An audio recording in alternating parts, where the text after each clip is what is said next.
شیعہ حضرات جو ہیں وہ قرآن پاک کو نہیں مانتے. وہ کہتے ہیں یہ قرآن مکمل نہیں ہے.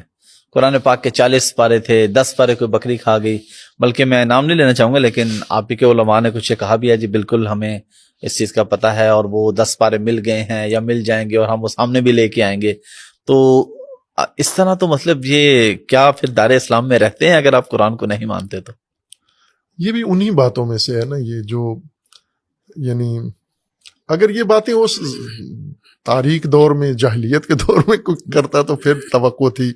آج کے میڈیا کے دور میں یہ باتیں پھر بھی لوگوں کے ذہنوں میں، لیکن انشاءاللہ کلیئر ہوں گی یہ چیزیں. میں اس مقصد کے لیے پوچھ رہا ہوں. قرآن کریم جو اہل البیت علیہم السلام اور شیعہ جو مستند علماء ہیں، مثلا اس وقت جو شیعہ علماء اس وقت موجود ہیں اور جو شیعہ علماء سابقہ دور میں گزر گئے ہیں ان کی کتابیں موجود ہیں، عقائد کی کتابیں موجود ہیں، تفسیر کی کتابیں موجود ہیں قرآن کے متعلق. قرآن کے بارے میں اگر میں کہوں کہ سب سے مستند تفسیر ابھی تک متفقہ طور پر شیعہ و سنی علماء کے نزدیک تفسیر المیزان ہے. علامہ طباطبائی ہمارے اساتید کے استاد تھے، وہ ٹھیک ہے، ان کی یہ تفسیر ہے. ٹھیک ہے. اور انہوں نے اس تفسیر کے اندر بھی لکھا ہے، باقی جو ہمارے جید علماء ہیں انہوں نے بھی لکھا ہے کہ یہی قرآن جو اس وقت بین الدفتین ہے، یعنی 2 جلدوں کے درمیان، تو 2 جلدوں کے درمیان جو قرآن ہے جی، یہ 30 پاروں کا قرآن اور 114 صورتوں والا جو قرآن ہے، یہ سارا یہی قرآن ہے جو اللہ تبارک و تعالیٰ نے نازل کیا ہے رسول اللہ کے قلب نورانی پر. اور بلکہ اہل سنت کے ہاں قرآن کے بارے میں بعض اقوال ایسے ہیں جو تھوڑے کمزور ہیں کہ قرآن جمع کس نے کیا ہے، قرآن ترتیب کس نے دیا ہے، وہ صحابہ کی طرف لے آتے ہیں. یہ سب کام رسول اللہ صلی اللہ علیہ وآلہ وسلم نے خود کیا ہے اللہ کے حکم سے. قرآن اترا بھی اللہ کے حکم سے رسول اللہ پر ہے، قرآن ترتیب بھی رسول اللہ کے حکم سے ہوا ہے، سورہ بندی اس کی ہوئی ہے، جتنی آیات، کون سی آیت کہاں رکھنی ہے، یہ سب حکم رسول اللہ سے ہوا ہے. بے شک. اور نہ اس قرآن میں ایک لفظ اضافہ ہوا ہے، نہ اس میں ایک لفظ کم ہوا ہے. تحریف لفظی اس میں ناممکن ہے، چونکہ قرآن کا خود اپنا فرمانا ہے کہ اللہ کا فرمان ہے کہ ہم نے نازل کیا، ہم اس کے محافظ ہیں اور محفوظ ہے. یہ اہل البیت علیہ السلام کے تعلیم و مذہب کے مطابق یہ ہو بہو لفظ بلفظ منہ بہ منہ وہی قرآن ہے. بلکہ علامہ صاحب اس زبان کے اندر تو چھوڑ کے ایک علاقے میں دیکھ لیں، پنجابی زبان، یہیں پہ شہروں سے شہروں پہ اس کے الفاظ بدل جاتے ہیں، اس کے معنی مفہوم بدل جاتے ہیں. تو کسی زبان کے اندر اوورآل تو یہ عام سی بات ہے. اچھا علامہ صاحب، اب میں ایک اور بڑے بنیادی سوال پہ آ رہا ہوں، اذان اور نماز پہ، کہ اہل تشیع اور اہل سنت کی اذان اور نماز میں کیا فرق ہے؟ اور نماز میں آپ جو ایک وہ مٹی سی اہل تشیع حضرات رکھتے ہیں اور وہ کہتے ہیں کہ کربلا کی مٹی اور اس کے بغیر نماز نہیں ہوتی.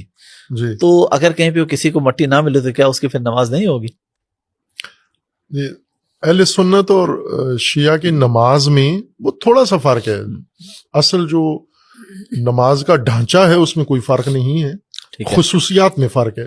مثلا جیسے ہاتھ کھول کے پڑھنا یا ہاتھ باندھ کے پڑھنا، ٹھیک ہے، اصل ڈھانچہ تو نماز کا جو شیعہ کے ہاں بھی سنی کے ہاں بھی وہ ایک ہی ہے، جو نماز کے ارکان اور واجبات ہیں. اچھا، وہ دونوں کے ہاں ایک ہے، بالکل ایک جیسے. فجر کی آپ کے یہاں بھی 2 سنتے ہیں، 2 فرض ہیں، ظہر کے 4 فرض، اور اسی طرح بالکل اسی طرح، ٹھیک ہے.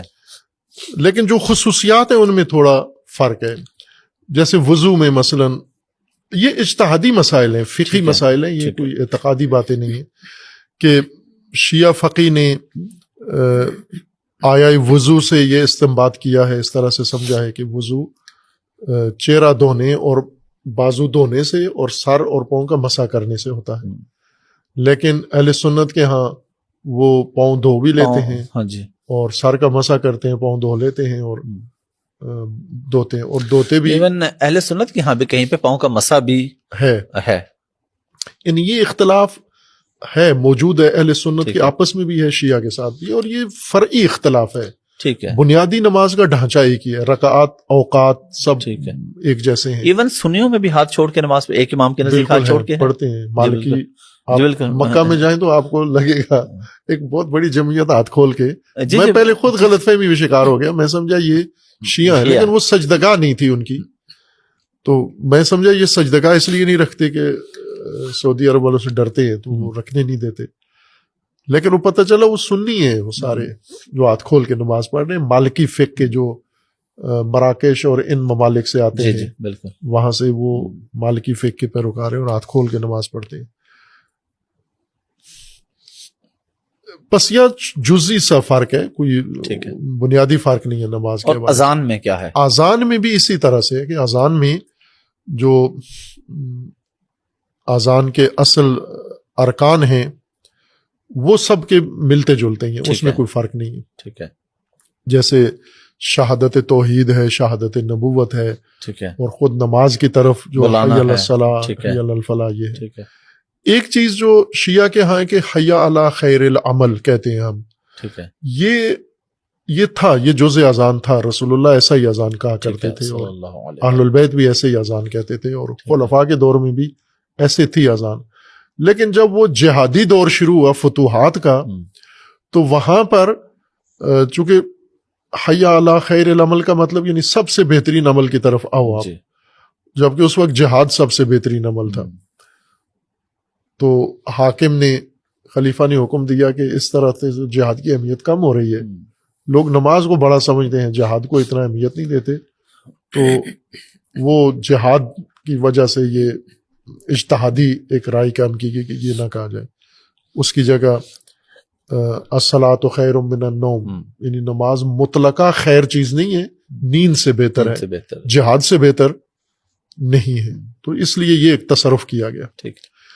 ایک چیز جو شیعہ اور کرتے ہیں اذان میں، علی ولی اللہ شہادت دیتے ہیں. تو یہ تو شیعہ تمام فقہا اجماع ہے اس بات پر کہ یہ اذان کا جز نہیں ہے. ٹھیک ہے. ہاں، یہ اذان کا حصہ نہیں ہے، جز نہیں ہے. ٹھیک ہے. لیکن یہ اذان میں تاکید کرتے ہیں کہ اس کو پڑھا جائے، چونکہ یہی وہ بنیادی اختلافی موضوع ہے شیعہ غیر شیعہ کے اندر، امیر المومنین علیہ السلام کی ولایت. تو اس پر تاکید کے لیے یہ کہتے ہیں.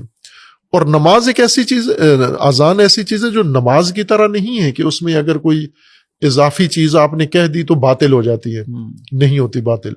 مثلا آپ اذان کے بغیر نماز بھی پڑھ سکتے ہیں. آپ ہاں اذان نہ کہیں تو اذان کہہ رہے ہیں آپ، بیچ میں انہیں کہتے ہیں جی پانی دینا مجھے، لائٹ آف کر دے، اذان کے دوران ہی آپ بات بھی کر رہے ہیں، تو اس سے اذان میں کوئی فرق نہیں، نماز باطل ہو جاتی ہے، اذان باطل نہیں ہوتی. ٹھیک ہے. چونکہ اذان میں گنجائش ہے کہ آپ اپنی ذاتی بات بھی کر سکتے ہیں، تو اس لیے اس گنجائش سے انہوں نے فائدہ اٹھایا اور کہا کہ پھر ہم شہادت دیتے ہیں امیر المومنین کی ولایت کی، اشہد ان علی ولی اللہ. یہ فرق ہے اہل سنت اور جو یہ مٹی رکھتے ہیں سجدہ کا. وہ میں ایک اور اس ضمن میں بتا دوں کہ ہمارے ہاں جو اذان ہوتی ہے 5 وقت اذان ہوتی ہے جی، تو یہ اذان اچھا بڑی حیرت کی بات ہے آپ کے ہاں 5 نمازیں الگ الگ ہوتی ہیں. 5 الگ نمازیں، ظہرین اور مغرب نمازیں دونوں طرح کی ہوتی ہیں. کچھ لوگ ہیں وہ 3 ٹائم پہ پڑھ لیتے ہیں، کچھ 5 پہ پڑھتے ہیں. 5 پہ بھی پڑھ لیتے ہیں. میں خود 5 پہ ہی پڑھتا ہوں، 5 وقت میں نماز. اچھا، کچھ آزادی ہے، یعنی یہاں کوئی پابندی نہیں ہے کہ آپ، چونکہ دونوں شرعی حکم میں ملا کے پڑھنا بھی، الگ الگ پڑھنا بھی، تو دونوں جس طرح جس کی مرضی ہے. لیکن کہیں نہ کہیں ضد نہیں بنا لی اہل سنت نے، بنا لے کہ ہم نے ملانی ہی نہیں ہے. اہل تشیع نے بنا لی کہ ہم نے الگ نہیں پڑھنی. یہ درست کام نہیں ہے، چونکہ دونوں طرح سے رسول اللہ نے دونوں طرح سے پڑھی ہے. تو اب ہمارے ہاں جو ہے وہ 5 وقت پہ اذان ہوتی ہے، اور اس میں جو اذان ہوتی ہے جس مؤذن کی اذان، وہ اہل سنت کے عالم ہیں جو علی ولی اللہ والی اذان کہتے ہیں. نہیں، یعنی جن کی اصل اذان وہ تو وفات پا چکے ہیں. مصر کے قاری تھے مصطفیٰ غلوش، مجھے بہت پسند تھے ان کی تجوید، قرات، بہت میں اس کو پسند کرتا ہوں، ان کا انداز. اور انہوں نے اذان بھی شیعہ والی اذان کہی ہے، علی ولی اللہ والی. تو وہی اذان ہم یہاں ہمارے جو قاری ہیں، میں نے انہیں یہ کہا ہوا ہے کہ وہی غلوش والی اذان آپ نے دینی. تو یہ اصل اذان دی ہی اہل سنت نے ہے، جو یہاں ہم تکرار کرتے ہیں، اس کی کاپی کرتے ہیں یا اس کے نیج پر ہمارے قاری اذان دیتے ہیں. تو یہ وہ خود غلوش کہتے ہیں کہ جب میں نے یہ اذان دی مصر میں گیا تو مجھے چڑھائی کر دی مفتیوں نے کہ یہ تو نے کیا اذان دی. تو میں نے کہا کہ میں نے کہا کہ علی ولی ہے. میں نے اذان میں کہا تو آپ بتاؤ علی ولی ہیں یا نہیں ہے؟ تو انہوں نے کہا ہیں. تو کہا ہیں تو پھر کیا حرج، میں نے وہاں کہہ دی ہے تو کیوں اتنا جنجال کھڑا کر لیا ہے آپ نے؟ کوئی غلط بات تو نہیں کی. وہ جو ٹکیاں رکھتے ہیں نماز کے اندر، سجدگاہ اس کو کہتے ہیں مٹی کی، اس کی بنیادی وجہ یہ ہے کہ شیعہ علماء فقہا کے اہل البیت کے تعلیم کے مطابق سجدہ صرف زمین پر کر سکتے ہیں آپ. ٹھیک ہے. جو زمین چیز، جو زمین شمار ہو، ڈائریکٹ زمین، یعنی کوئی کارپیٹ، کوئی صف، ایسی چیز، کوئی کپڑا نہ ہو، مصنوعی چیز نہ ہو، کپڑا نہ ہو، اوپر کوئی اور چیز ایسی نہ ہو.